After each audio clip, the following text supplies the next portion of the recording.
the Albemarle County proposed operating capital budget for 2017. This first slide is a demonstration of something we do here in Albemarle County that we're very proud of, and it's 5-year financial planning. We do this in, we work with the school division on this, so we do it hand in hand with them, and we basically spend the time in the fall looking at the financial picture going forward. This particular slide shows a few things. On the red line, you can see an expenditure column of numbers there of where we think the expenditures are going over the next 5 years. And then on the blue line, you can see the revenues. And these are all based on assumptions, and these are our best assumptions moving forward. We have a revenue team that works very carefully on the revenue assumptions. They look long-term, they do trend analysis, they do a lot of conversations with our community development department and others to really get a handle on where we think the revenues are going to go. And then we work closely with the schools and we identify our expenditure assumptions moving forward. Of course, the first 2 years we have a better picture than we will in the out years, but what we do see in this slide is that there's a gap going forward and the gap is expanding. We presented this particular picture to our Board of Supervisors and school board members in December 2015.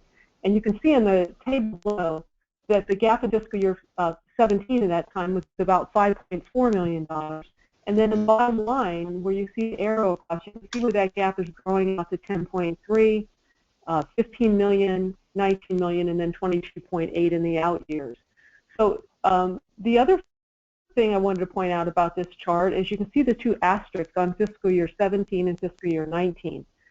This is an assumption that in those 2 years that we will have to raise the tax rate to certain levels just to support our capital improvement program. And that's the program that supports our capital projects such as schools, sidewalks, and those plan that there will be a tax rate increase that will have to be associated with the capital program.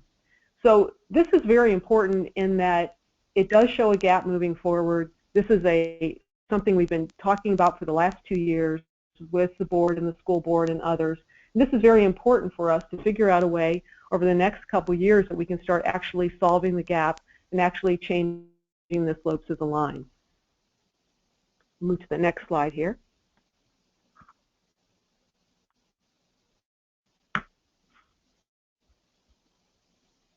We're having a little technical difficulty of the slides moving forward.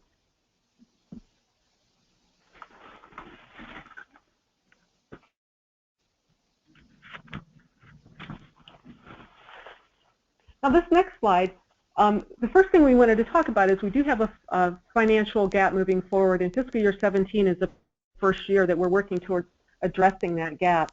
We wanted to share with you some of the challenges that we're having on the revenue side right now. As you can see on the pie on the left, that the real estate taxes is about 60% of our general fund revenue, and this is a very important revenue source and one that we are seeing a little slowdown in the growth projected moving forward into the out years. The chart to the right of that is a chart that shows the assessments associated with real estate.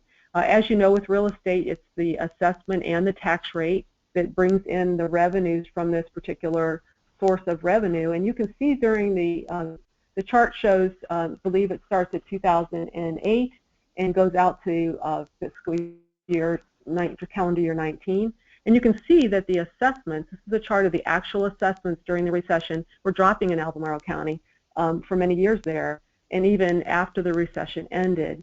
And then we saw some growth in the assessments, and this is an average assessment of overall all those classes of property. And you can see that the growth that peaked at about fiscal year 15, and then we've seen that the growth rate is adjusting downwards. And the assessments moving forward in the out years are basically assumed to be pretty flat.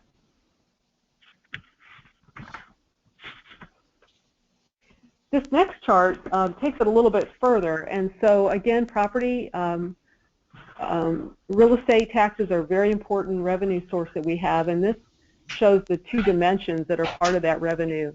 So you see the tax rate on the top. Again, this goes back actually to 2002 when we did biennial reassessments. and then moves forward into kind of the current time when we do annual reassessments. And you can see that the tax rate's in the blue line on the top, and then the reassessments is the line on the bottom. So you can see that the tax rate did go up during several years there, but because the reassessments were low or pretty flat or decreasing, the overall taxes that came in from the revenue stayed pretty flat during that whole period. And then we have the assumed out in the out years. We assume that the tax rate probably has to increase in the out years, and the assessments will be slowing down some. Now, we mention real estate because it's such an important part of our tax rate, but it's not the only, a part of our revenues. It's not the only revenue. We have other revenues, of course. We have state and federal revenue, other local revenue, general property, and real estate. This particular slide shows you on the top line is the green line, is the real estate revenues, and then the other ones are basically staying flat. And again, these are actuals back to 2007. And showing that those other revenues are not decreasing, but they're not showing a lot of growth. And again, the real estate tax revenue is the one that is showing some growth and is making up from some of the flat growth on the revenue side.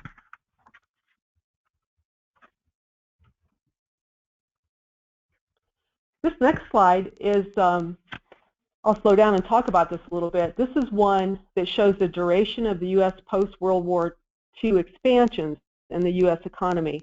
One thing that we look at very closely here in Albemarle is the economy moving forward. And we think about the global economy, the national economy, and the regional economy, and the pressures it has, and the hope it has for a local economy.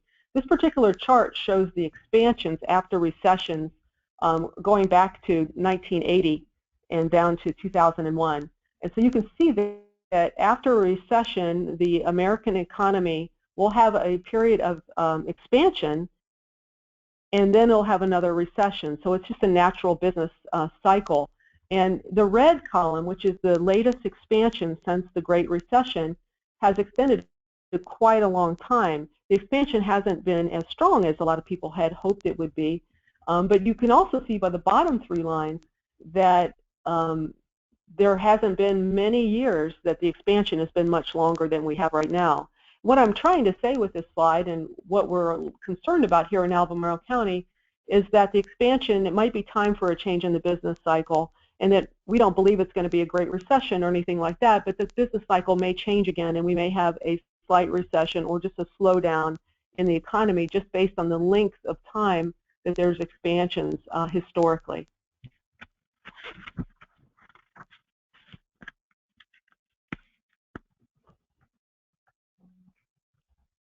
Now, all of this is to say that we watch our long-term revenues, we look ahead, we are concerned a little bit about a possible slowdown in the economy on a national and global scale. We realize that with our funding gap that we have to be very thoughtful to challenge the level of services as a county. We are a little concerned that we have an inability to address board and community aspirations in the current environment. Our future tax increases and our expenditure reductions are needed in the future just to keep up with services. You can do things, you can raise revenues, you can work to reduce expenditures, but you're going to have to make some changes structurally to move forward. Our strategic plan and our community initiatives, the ones that we really have are aspirational goals not funded through the next 3-year period. And our CIP, which is our capital program, is funded at basically a maintenance replacement level with only essential projects funded into the future. And even those, as we pointed out on the first slide, require a 3-cent tax increase over the next 5 years just to keep with more of a maintenance and replacement level CIP. So we do have some challenges on the horizon. Now, again, there's pretty simple way to look at it is you can increase your revenues or you can reduce your expenditures. So obviously we're looking at both sides of that. This particular chart here shows our total expenditures as a county in a comparison with what we call our benchmark communities. So you can see the arrow on the bottom is Albemarle County, and this is total expenditure by category. And you can see our benchmark communities from Stafford, and you can see the expenditures in the various areas and the way that we compare. Right above Albemarle County is the average expenditures. So just by looking at this chart, you can see that Albemarle County's expenditures are really at an average level. We aren't going crazy with our expenditures. We are basically a very efficient government, and we do this kind of expenditure comparison to keep a good eye on where we are with this. Now our per capita staffing, this is the general government side. This shows you the positions per 1,000 in population. And you can see back in fiscal year 08, we had 6.9 positions per 1,000 population. And you can see over the years, again, the same time period, you can see how our government positions per 1,000 population decreased. And you can see that we're only at 6.5 in fiscal year 17. So we're keeping a very efficient level of positions per 1,000 population here in the county.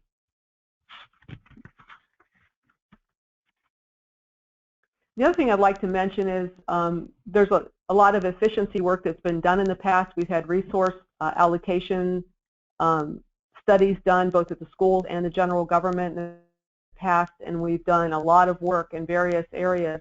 I'm not going to read through all these, but you have them on your screen, and they'll be made available to you. You can see a lot of examples of efficiencies that we've done over the years. We've done some privatization. We've had a lot of energy savings. We put a huge effort on grant funding and finding other resources for a lot of the important aspirations for the county. And again, this is just an example of some of those highlights. Now I'm going to get to the pie charts. You can't have a budget presentation with at least a couple pie charts included in it. On the left, you've got the fiscal year 17 board proposed revenues. Again, this is the board's proposed budget at this point, and it has a $376 million revenues included on that side of the pie. And you can see property taxes is 44% of it. You have other local revenues at 19%, state revenue coming in at 22%, and then you can see a small amount of federal revenue that stays basically pretty flat, and then some borrowed proceeds and some use of fund balance planned in this year. And then on the right side, you can see the actual expenditures, the planned expenditures for this budget for fiscal year 17. You can see that the school division operations is about 50%, general government operations at 31%. You can see school debt, school capital, that's for the capital program at the 4% there at the bottom, and general government capital and debt at the top. As many of you know, we do share revenues with the city of Charlottesville, and you can see that that takes 4% of our revenues for this particular year for our sharing with the city.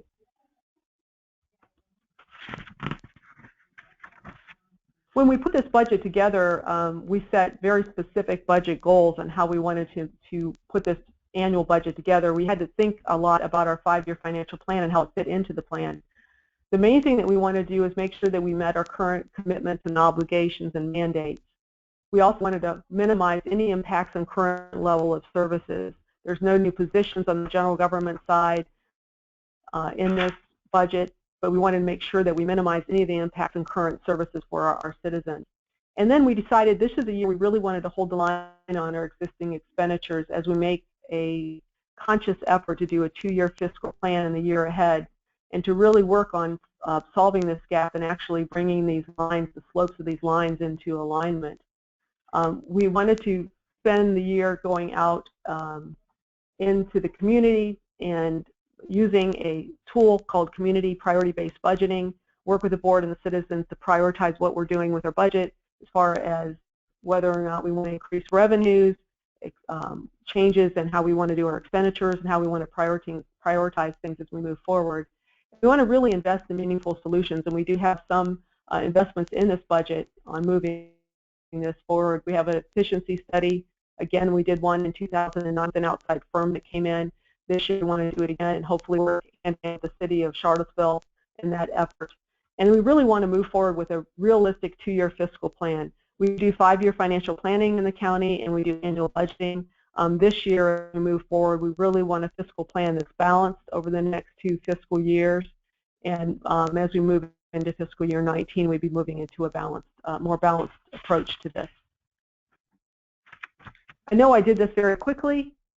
I just wanted to run through the major highlights of the budget and where we are today, and how we're using this budget and this process to move forward to really come up with a good fiscal plan for moving the whole organization forward over the next couple years.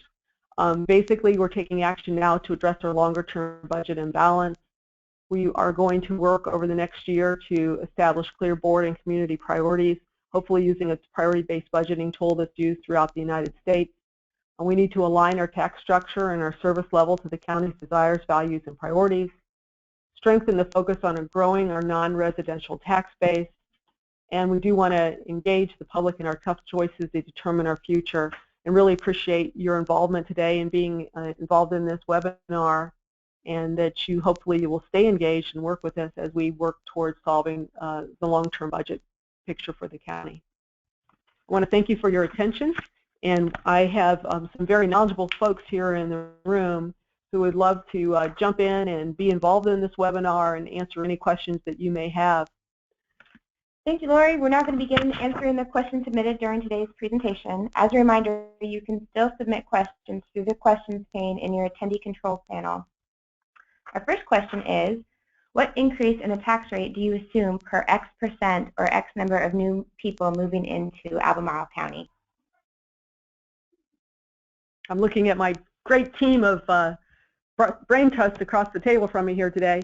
I don't know that we've ever assumed a tax rate per a population or per number in the county.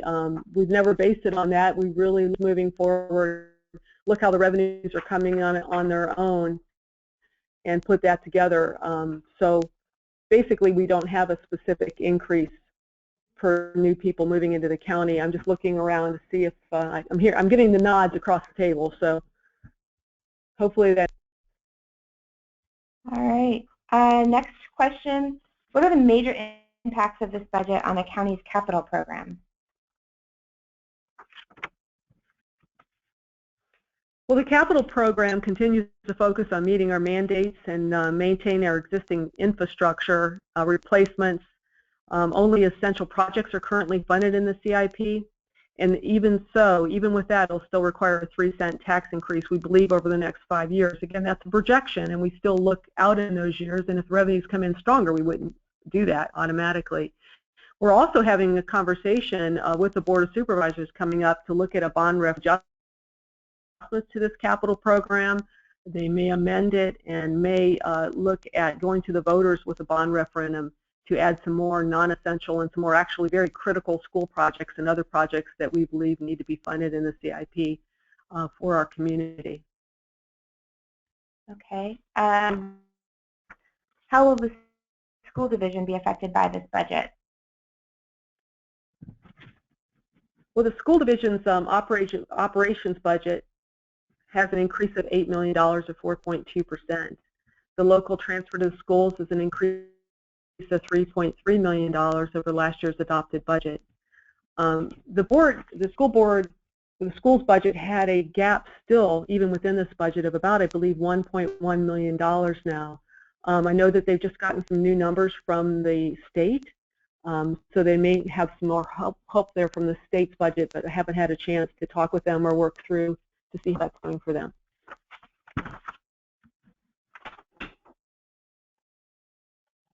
All right, let's see. Next question. How does the county's tax compare to Virginia?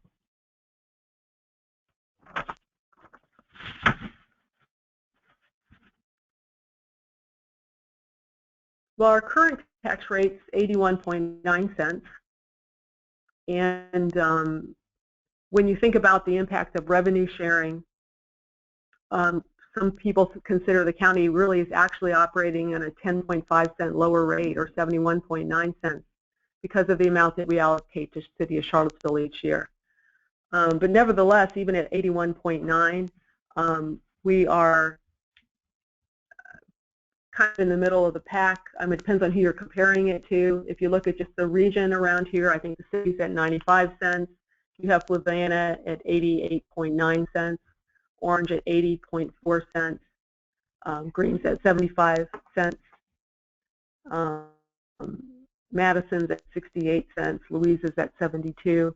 So we have a group that we compare with that are urbanizing a little bit more. We still maintain a very realistic tax rate given the situation that we're in today.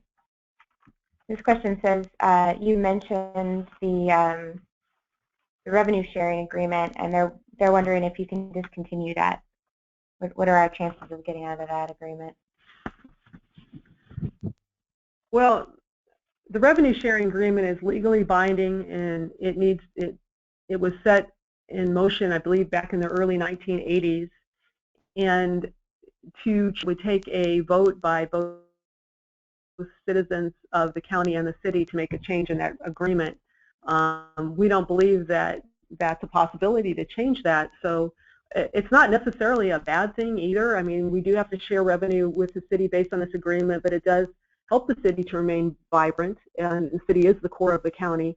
So I think it's one of those things you have to embrace and be a part of, and work closely with the city to make sure that the city and the county are both working together on some of our shared services and things to provide the best services for our citizens. Great. There haven't been any questions in a while, so hearing nothing, I think we've reached the end. I want to thank Lori and everyone for attending today. If you have additional questions, if things occur to you prior to this webinar, you can send them via email to gobudget@albemarle.org.